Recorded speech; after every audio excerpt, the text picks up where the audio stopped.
Welcome back to Africa 54. I'm Esther Gitu-Yuat in Washington.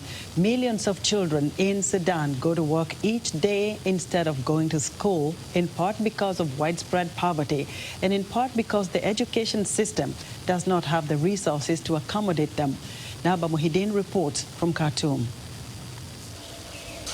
15-year-old Murtada Al-Haj left school 3 years ago to earn a living to support his family. Murtada lives with his parents in Khartoum and makes under $4 per day. The situation hampers his dream to become a doctor. My mother kept telling me, in the future, and when our life gets better and not worse, I'll study and become a doctor. But all of a sudden, the whole political situation occurred in Sudan. Sudan is ranked as one of the poorest countries in the world. Soaring prices sparked mass protests that led to the ouster of President Omar al-Bashir last year. The political situation has stabilized, but the economy is still struggling. In Khartoum, it's common to see children working as traders, carpenters, blacksmiths, and at other jobs. Most earn $1 to $1.50 per day. For Murtada and thousands of children his age or younger, they have to choose whether to study or to feed their families. The children in the area can't afford continuing in school, as the economic condition is very difficult. The children's fathers bring them to us to find them daily work to help them, as life is really hard.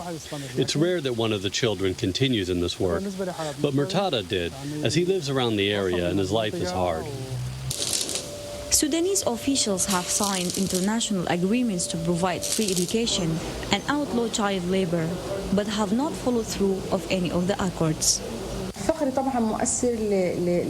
Poverty has a big impact in Sudan to the extent that it is not forbidding child labor, although the law is verified and frankly bans child labor up to the age of 18.